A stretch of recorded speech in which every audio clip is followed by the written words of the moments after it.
And I thought it would be appropriate here, on this ground that will house the chapel, to reflect upon the particular mission that this chapel will be serving.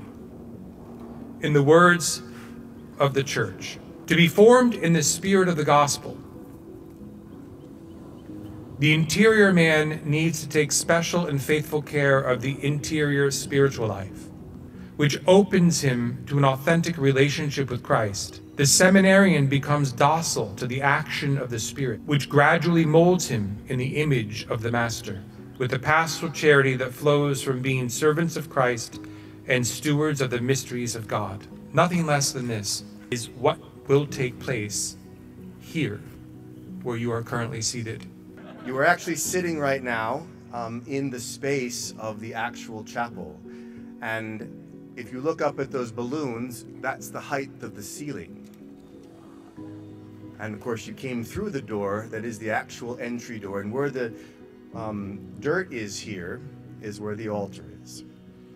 And I very much look forward to having you back when it's all built and we can properly praise our Lord for all the work that He has done and for all that you have invested.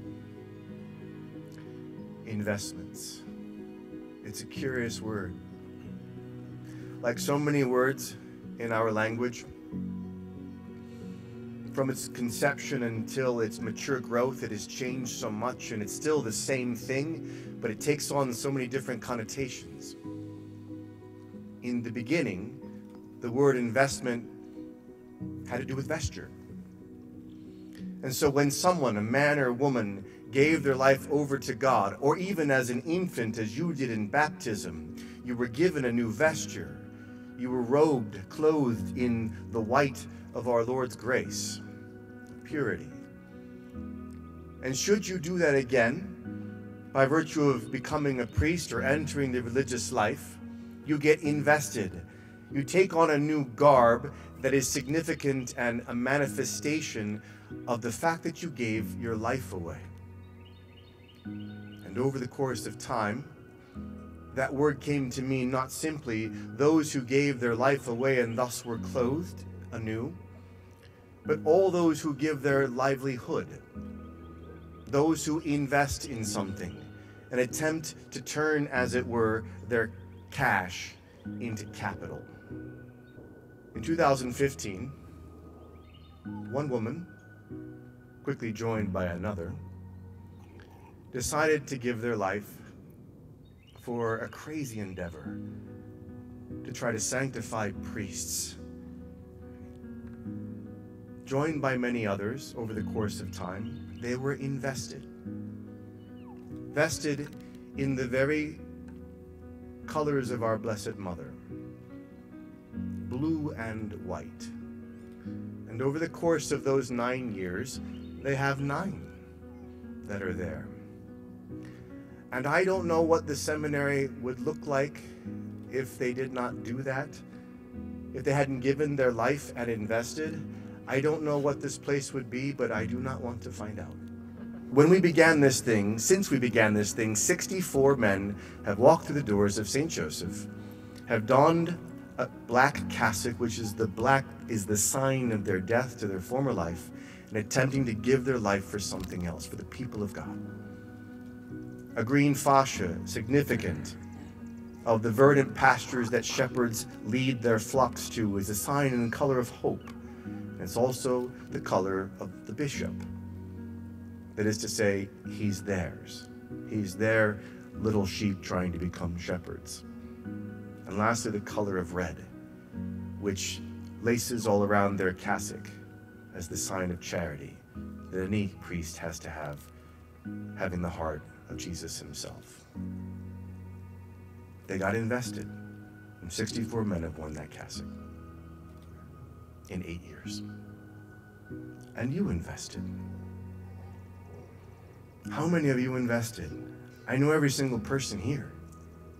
And I know the persons that were there the very first time, the persons that have come on more recently. Something moved you. Obviously, this thing can't happen by virtue of just sisters praying and priests wishing. It happens because people respond to the grace of God, and you did. And I'm very grateful for that, and I'm very grateful for you. So many of you gave so much time to make this a reality, unbelievable amounts of talent to make it a possibility. And then some are going to grab some shovels, and I have to say with all sincerity that the weight of those shovels is not indicative of the kind of heavy lifting that they did to make this a reality financially. And I'm very grateful to you. In some sense, you can ask the question, which we asked 8 years ago, why in the world would we do something so stupid? When the world is falling apart, it seems as if everything is in ruin, why would you try to build something? Just hunker down. Go to your corner, keep your head down, hide and wait for the end. We didn't do that. On the contrary, as was once said by great poet Yeats, all that is built falls down and then is rebuilt. And those who build, they're happy. Those who just put their hand to the plow once again and say, let's just do it again. I don't care if it falls down, because you and I have very short span on this earth, on this stage, in which God says, now act. Play your part. And the fact is that the curtain is going to fall for you and for me and everyone else that's sitting here. And when it falls, we're not expecting the fanfare and the unbelievable roar of a crowd that is paid to be there. But we are expecting an applause. That is to say, we are expecting the choirs of angels. We are expecting and hope for the communion of saints. And we're hoping beyond hope, because of his grace, for one with pierced hands to put them together and say, well done. Well played. So we play our part. Thank you for playing yours. We will continue by God's grace and your prayers to play our part. And we're going to build something extremely beautiful for God. God bless you.